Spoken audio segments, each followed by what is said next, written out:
Introduction à la chaîne de blocs, partie 3.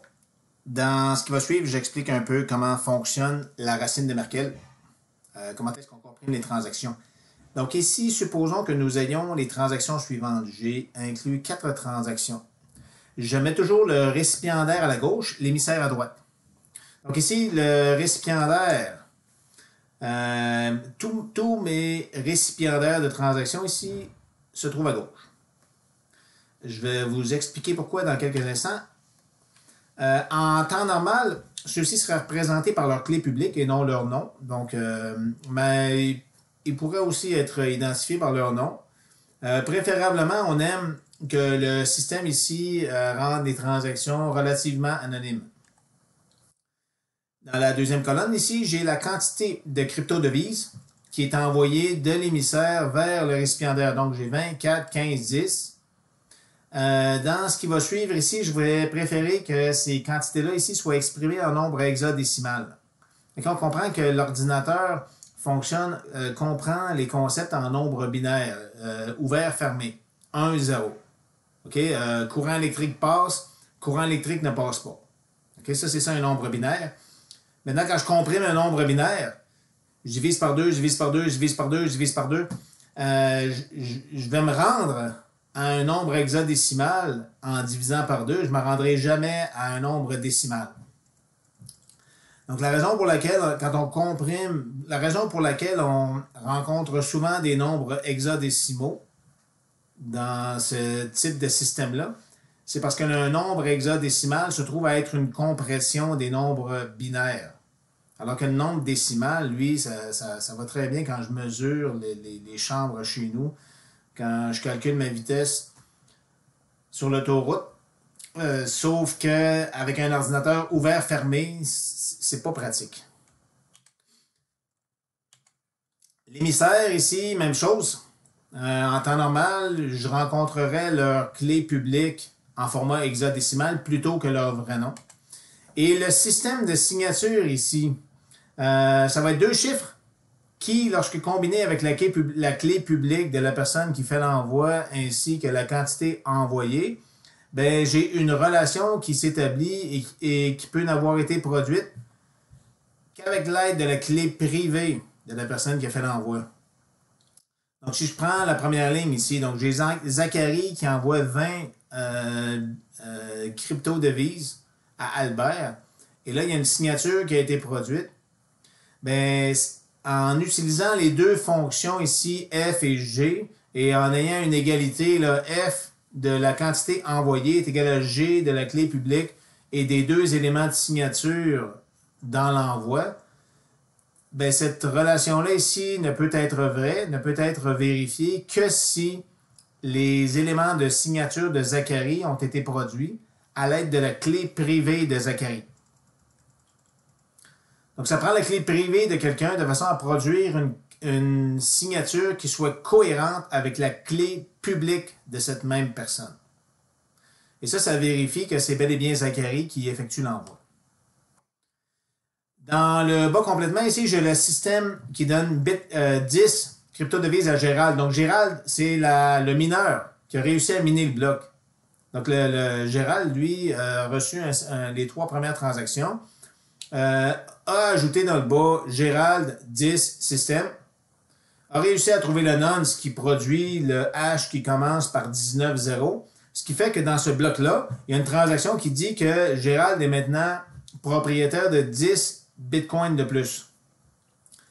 Si Gérald a été travaillé en équipe avec un groupe, il pourrait y avoir 4 transactions où est-ce qu'on a les 4 membres du groupe.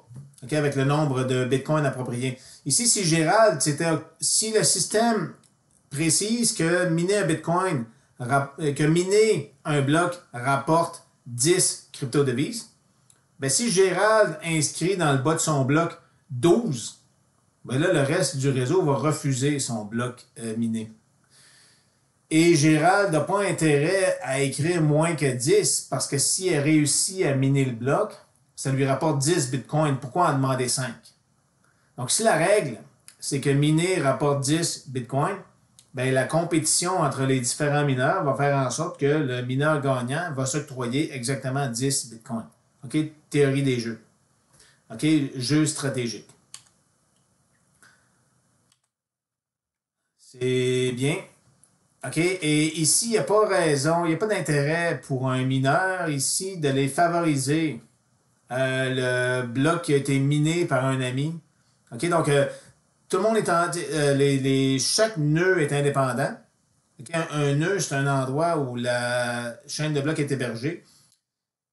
Chaque mineur ici compétitionne l'un contre l'autre.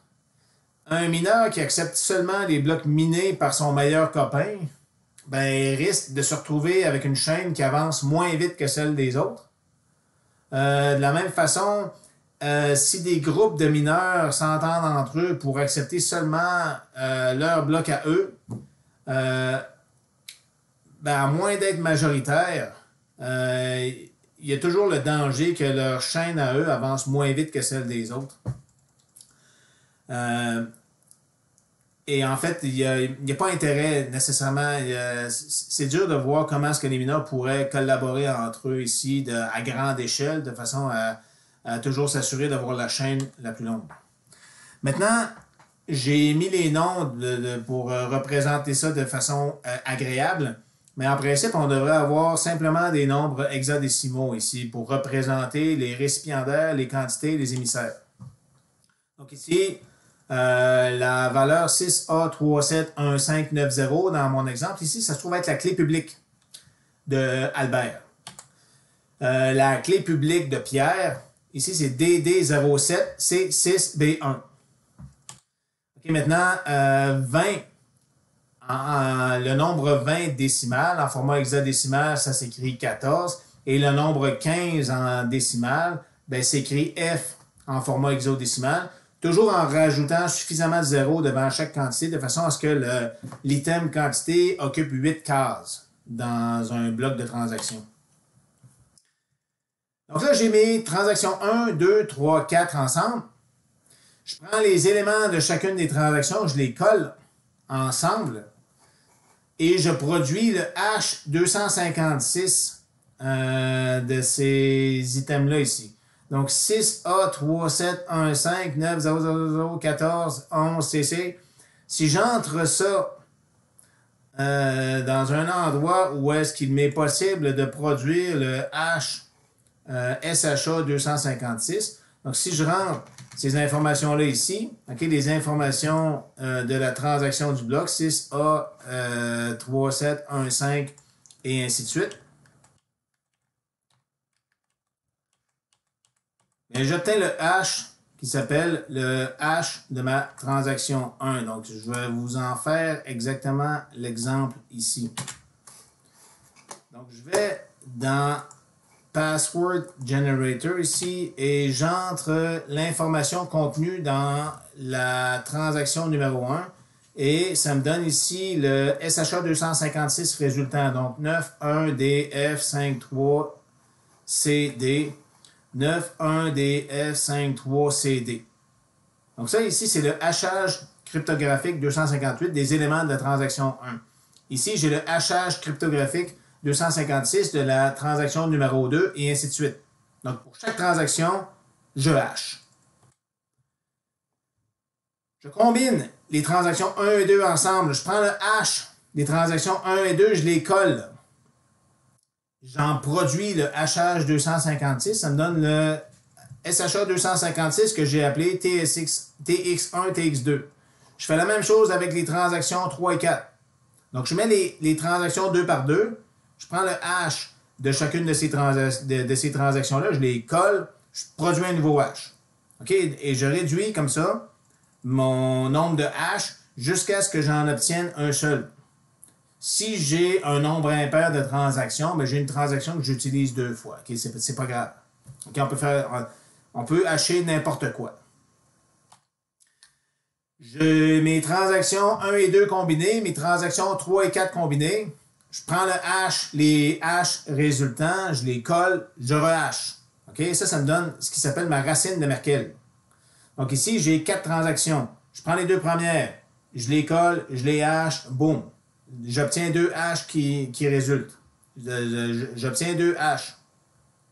Je les colle ensemble, je les hache. OK, je fais tout ça jusqu'à ce que j'obtienne un seul hash de 64 caractères. Je l'appelle ma racine de Merkel. Donc, la racine de Merkel, c'est un résumé de l'ensemble des transactions dans le bloc. Je modifie une seule des transactions du bloc. Boum, je viens de modifier la racine de Merkel. Donc, en fonctionnant 2 par 2 et en réduisant jusqu'à ce que j'obtienne un seul hash, il m'est impossible de modifier une des transactions du bloc sans affecter la racine de Merkel du bloc. Donc, la racine de Merkel du bloc correspond au hachage cryptographique de toutes les transactions contenues dans le bloc. Donc, sur un site Internet, ma racine de Merkel, elle va toujours me guider vers l'ensemble des transactions du bloc et je peux toujours aller vérifier quelles sont les transactions du bloc chaque fois que je suis sur un site qui héberge la chaîne de blocs. Donc, les entités qui hébergent la chaîne, on les appelle des nœuds, ou des nodes en anglais. Un nœud, ça fonctionne un peu comme une banque. Ça offre les mêmes services qu'une banque dans notre système de financier conventionnel. Ça héberge l'ensemble des transactions. Donc, en regardant l'ensemble des transactions, je peux connaître le solde des gens qui transigent. Je peux connaître le solde de tous les gens qui transigent des crypto-devises pour lesquels les transactions sont indiquées dans ma chaîne de blocs. Le nœud ici va valider les transactions, peut miner des blocs et offre des services de portefeuille. Donc, moi, personnellement, je n'héberge pas la chaîne. Okay? Si moi, je veux transiger des bitcoins, des ethers ou des litecoins ou n'importe quel crypto-actif, ben, il faut que j'obtienne un portefeuille. Un portefeuille, ça, c'est mon contact avec un nœud. C'est ce qui me permet ici d'envoyer mes transactions, de recevoir des bitcoins ou de payer en bitcoin. Okay? Le portefeuille, c'est mon contact avec un nœud. Donc, c'est un service offert par un nœud, comme si, de la même façon qu'un compte en banque me permet d'écrire des chèques. Okay, maintenant, la différence entre la crypto-monnaie et la monnaie conventionnelle. Donc, échange versus registre. La monnaie conventionnelle circule. Okay, je l'ai dans mon portefeuille, dans mes poches. Quand je vais au dépanneur ou à l'épicerie, je sors des billets, je paye. Une crypto-devise ne circule pas. Elle n'existe pas. Donc, tout se paye par chèque. Okay, par l'entremise de mon portefeuille, j'écris un chèque de moi-même à quelqu'un d'autre et le nœud qui m'offre le service de portefeuille va simplement déplacer les bitcoins de mon compte, de ma balance, vers le compte, le portefeuille de quelqu'un d'autre.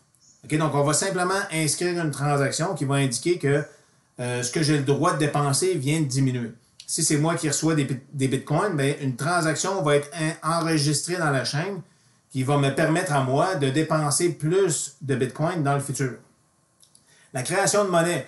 Dans le monde dans lequel on vit, les banques centrales créent la monnaie avec une chaîne de blocs. Mais la monnaie est créée chaque fois qu'un mineur réussit à miner un bloc, gagne le concours de minage d'un bloc. C'est comme ça que la monnaie est créée. Donc, la monnaie est créée de façon décentralisée. Quand on dit que la chaîne de blocs est décentralisée, ben ici, on entend décentraliser relativement à la création de monnaie. La Banque centrale au Canada existe depuis 1934. Avant 1934, c'était les banques privées qui produisaient la monnaie.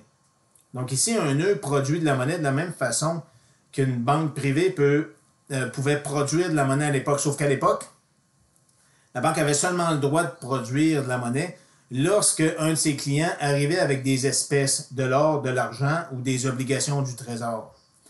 Alors qu'ici, dans le système de chaîne de blocs, ben, la monnaie est créée chaque fois qu'un bloc est miné.